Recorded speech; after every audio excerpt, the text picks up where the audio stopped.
Hello friends. आज मैंने दोपहर को एक ट्वीट किया था जिसपे मैंने क्वेश्चन पूछा था कि why stock markets are going up. तो वो पर्टिकुलर ट्वीट मैं अभी आप लोगों को एक्सप्लेन करने वाला हूं। बहुत ही सिंपल लैंग्वेज में एक्सप्लेन करने की कोशिश मेरे साइड से होने वाली है। मैं ये कोई वीडियो एडिट नहीं करूंगा, वो ट्वीट यहाँ पे डालूंगा and all those things, but definitely उस ट्वीट को मैं कमेंट्स में पिन करके रखूंगा, तो you can go and check that tweet. तो एग्जैक्टली वो ट्वीट क्या है, उसमें डेटा क्या है, तो वो मैं अभी आप लोगों को समझाने वाला हूं। तो वो ट्वीट एग्जैक्टली है क्या? वो ट्वीट बता रहा है कि percent of advanced economy government bonds outstanding by yield. मतलब ये जो गवर्नमेंट्स ने बॉन्ड्स इशू किए हुए हैं, ये बॉन्ड्स के रेट ऑफ इंटरेस्ट वहां पे बताए गए हैं। सो जो टोटल बॉन्ड्स इशू किए गए हैं इन ट्रिलियंस ऑफ डॉलर्स है वो बॉन्ड्स, तो उसमें से 10% बॉन्ड्स निगेटिव यील्ड पे चल रहे हैं। मतलब अल्टीमेटली अगर वो बॉन्ड की जो यील्ड है, अगर आप उसमें इन्वेस्ट करोगे तो एक्चुअली आपका कैपिटल नीचे जाने वाला है। That is the point of a negative yield. मतलब एग्जांपल, आपने सेविंग्स अकाउंट में पैसे रखे और निगेटिव इंटरेस्ट रेट है, इट मींस आपने अगर 1 लाख रुपए रखे और उस पर -0.5% का इंटरेस्ट रेट है, इट मींस नेक्स्ट ईयर आपके 1 लाख रुपए में से 500 रुपए वहां से डिडक्ट हो जाएंगे। So that is called as negative yield. तो this is a phenomena which is developing across developed world. तो वहां पे 10% of these government bonds are trading below 0%, means negative yield में वो ट्रेड कर रहे हैं। इसका सिग्निफिकेंस समझाएंगे आपको। बाकी अगर हम देखेंगे, अराउंड 60 to 62% तक के जो ये बॉन्ड्स हैं वो 0 to 1% के बीच में ट्रेड हो रहे हैं। 0 to 1% के बीच में 62 to 63% बॉन्ड्स आर ट्रेडिंग।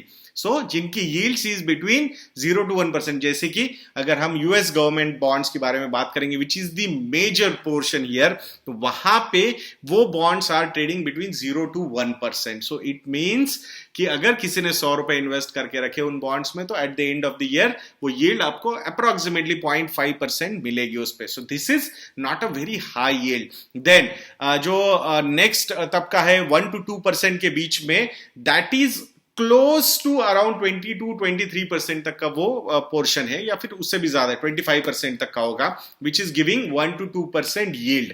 तो ये और बाकी बचा हुआ मोर देन या 2 to 3 एंड मोर देन 3% वो यील्ड्स है। तो अभी अगर हम देखेंगे, सो बिटवीन निगेटिव टू 1% के बीच में यील्ड्स अगर देखे जाएंगे तो close to 72 to 73% of the bonds are trading. अभी यील्ड का मतलब क्या मैं समझाता हूं आपको। हम हमेशा बात करते राइट है कि भाई ये स्टॉक ना 20 के पी रेशो पे चल रहा है। इट मींस उस पर्टिकुलर स्टॉक का जो अर्निंग्स यील्ड है वो 5% का है। 5 कैसे?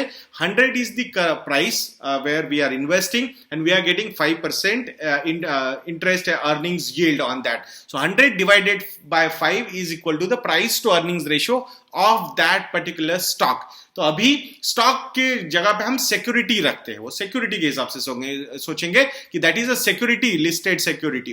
तो यहां पे इक्विटी एंड डेट अलग अलग सिक्योरिटीज होती है। So government bond is also one kind of security जहां पे लोग जाके इन्वेस्ट करते हैं। सिक्योरिटी मतलब अलग सिक्योरिटी की तरह मत देखिए उसको कि कोई गार्ड कर रहा है आपको। नो, सिक्योरिटी मींस कि एक स्क्रिप्ट या फिर इन्वेस्टमेंट ऑप्शन। तो वहां पे अगर कोई गवर्नमेंट बॉन्ड, जैसे कि US government bond which is trading at around 0.5%, सो अगर कोई 100 रुपए इन्वेस्ट कर रहा है तो उसे 0.5 यानी कि 50 पैसे का इंटरेस्ट मिल रहा है। तो अगर 100 रुपए पे 50 पैसे का इंटरेस्ट मिल रहा है तो उसका प्राइस टू अर्निंग्स क्या हुआ दोस्तों? उसका प्राइस टू अर्निंग्स हो गया 200 मतलब 100 divided by 0.5। So 100 divided by 0.5 is equal to 200 price to earnings ratio. What is the price to earnings ratio of stock markets? ये जो broader based stock markets trade हो रहे, तो वो ट्रेड हो रहे अराउंड 30 to 40 के प्राइस टू अर्निंग्स रेशियो के बीच में। सो अभी मुझे बताइए, फिर ये जो ग्लोबल इन्वेस्टर्स है, ये सॉवरेन फंड्स है, इनको ऐसा लग रहा है यार मैं अगर गवर्नमेंट सिक्योरिटीज की मैं पैसा जाके डालूंगा तो मुझे ये अर्निंग्स कहां से आने वाले हैं वहां से? एटलीस्ट ये जो सिक्योरिटीज है, ये इक्विटी जो स्टॉक मार्केट है, ये मुझे कुछ ना कुछ तो यील्ड दे रहा है। 100 रुपए भले ही वो 40 का price to earnings ratio, but मुझे 2.5% की यील्ड देने की कैपेसिटी तो ये पर्टिकुलर सिक्योरिटी रख रहा है। ये ये पर्टिकुलर इन्वेस्टमेंट ऑप्शन मेरे सामने प्रेजेंट करता हुआ नजर आ रहा है and that's why a big chunk of money is going towards alternate investment options, जिसमें स्टॉक मार्केट आएंगे, फिर वो डेवलप्ड इकोनॉमीज के स्टॉक मार्केट हो या इमर्जिंग इकोनॉमीज के स्टॉक मार्केट हो या फिर कोई other asset real asset class हो, लाइक आपका गोल्ड हो सकता है, आपका सिल्वर हो सकता है, बाकी और प्रेशियस मेटल्स भी वहां पे हो सकते हैं. So that is this current scenario which is playing out and that's why we are seeing rallies in economies of developed markets, we are seeing rallies in the economies or markets of emerging economies also, and we are seeing rallies in gold also. Simultaneously ये सारा पैसा उधर जा रहा है.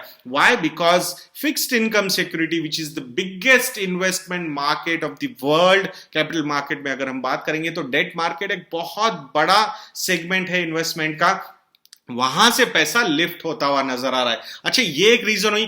दूसरा reason ये भी है, ये जो मनी प्रिंटिंग चल रही है, free money printing, 8 to 10 trillion dollar of money printing by these different central banks, और जो स्टिमुलस आ गए हैं गवर्नमेंट की तरफ से 1 ट्रिलियन डॉलर के, अभी भी बातें चल रही है. मतलब यूएस में इतना स्टिमुलस देने के बावजूद, which is more than $2.5 trillion, still there are lot of talks happening कि अराउंड $1 ट्रिलियन का और एक इन्फ्यूजन शायद हो सकता है. So that will increase the liquidity in the markets. So जो एक्टिव मार्केट्स होते हैं, मार्केट्स में ट्रेड्स होते हैं, compare to the total size of the markets are very minimal. तो उसमें अगर आप ऐसे 100 and 200% एक्स्ट्रा लिक्विडिटी प्रोवाइड करोगे तो यही होगा. तो इसका ये एंड कब होगा फिर? सो नाउ इसका एक नॉर्मल इसका एक बाय प्रोडक्ट होता है, वो होता है इन्फ्लेशन. जब फ्री पैसा अवेलेबल हो जाता है, so normally what we have seen कि इन्फ्लेशन बढ़ना शुरू हो जाता है. Now, in these times, if inflations are rising, so it can support the GDP of those economies. तो जैसे जैसे वहां पे GDPs को सपोर्ट होना शुरू हो जाएगा बिकॉज ऑफ द इन्फ्लेशन. अभी इन्फ्लेशन बढ़ेगा, आप बोलोगे GDP कैसे बढ़ेगा? कोई चीज मैं 100 रुपए में खरीद रहा था, वो चीज अब मैं इस साल 105 रुपए में खरीद रहा हूं, तो अल्टीमेटली तो वो value of that particular commodity या जो भी है अंडरलाइंग जो जो चीजें उसमें यूज की गई है, उसकी वजह से वो वैल्यू बढ़ेगा और ग्रॉस डोमेस्टिक प्रोडक्ट वहां से बढ़ता हुआ नजर आएगा. एंड फिर वो प्रोडक्ट जब बढ़ेगा, सेल्स बढ़ेगा, मार्जिन्स अगर तो बढ़ेंगे या फिर प्रॉफिटेबिलिटी बढ़ेगी कंपनीज की, सो ऑटोमेटिकली ये साइकिल चलनी शुरू हो जाएगी. And then at one point of time when the governments, when the central banks will feel comfortable, okay now we are seeing some kind of inflationary pressures. So inflation कम करने के लिए इनके पास क्या अपॉर्चुनिटी होगी? सो इन्फ्लेशन कम करने के लिए उनके पास अपॉर्चुनिटी ये होगी कि they will keep on increasing the interest rates. और इंटरेस्ट रेट्स जैसे जैसे बढ़ना शुरू हो जाएंगे, सो ये जो एक्स्ट्रा लिक्विडिटी है, सरप्लस लिक्विडिटी है, ये सरप्लस लिक्विडिटी मार्केट एब्सॉर्ब करना या फिर सेंट्रल बैंक्स एब्सॉर्ब करना शुरू कर देंगे.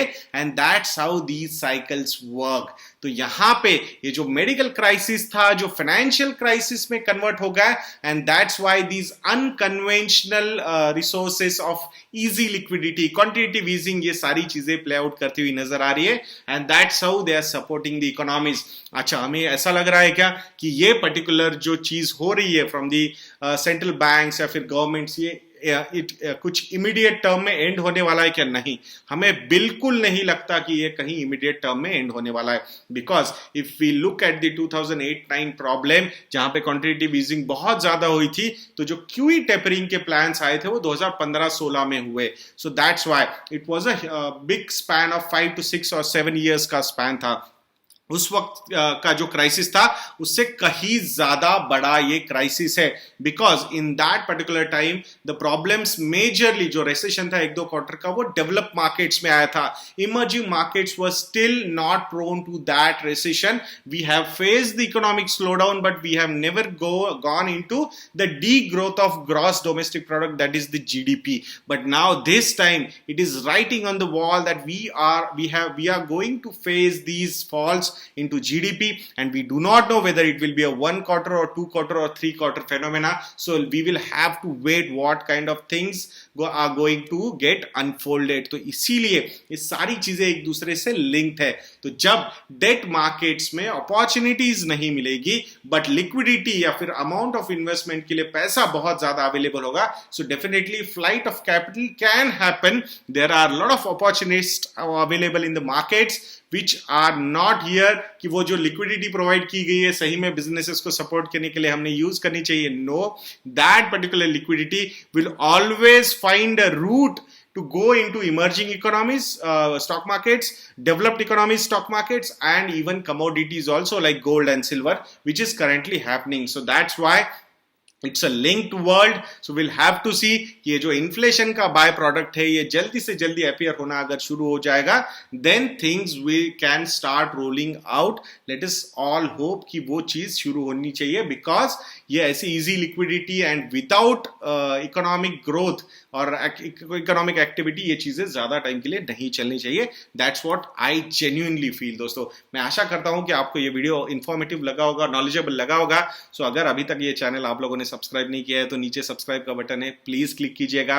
बेल आइकन को भी क्लिक करना मत भूलिएगा, बिकॉज ये जितना ज्यादा हम नॉलेज स्प्रेड कर पाएंगे उतना अच्छी तरीके से कंटिन्यू रहेगा दोस्तों. तो जरूर वहां पे आप लोगों की हेल्प रिक्वायर होगी. बाकी stock related, mutual fund related, market related कुछ चीजों का एनालिसिस करना आपको चाहिए तो Yadnya investment academy is going to be a good destination for all you people. तो जरूर वहां पे जाके आप वो भी चैनल सब्सक्राइब करके रख सकते हो. एंड investenna.in को विजिट करना बिल्कुल मत भूलिएगा दोस्तों. इन्वेस्टेडना पे हमने बहुत सारे रिसर्च प्रोडक्ट्स लॉन्च किए, भले वो म्यूचुअल फंड्स हो, स्टॉकोमीटर प्लस हो, या फिर मॉडल पोर्टफोलियोज हो, या फिर उसके बाद अगर आपको कुछ एडवाइजरी रिलेटेड सॉल्यूशंस चाहिए तो वो सारी चीजें भी हमारी वेबसाइट पे अवेलेबल है. तो जरूर उसका लाभ उठाइएगा. वहां पे प्रोमो कोड्स भी अवेलेबल होते हैं, वहां पे कॉन्टैक्ट नंबर से वहां कॉल करके भी आप लोग वो सारी चीजें पूछ सकते हो. मैं आशा करता हूं कि आपको ये वीडियो भी अच्छा लगा होगा और ये नया चैनल का इनिशिएटिव भी आप लोगों को अच्छा लग रहा होगा. ऐसे ही वीडियोस के लिए ये चैनल देखते रहिए और नेक्स्ट वीडियो तक के लिए मुझे आज्ञा दीजिए दोस्तों. जय हिंद.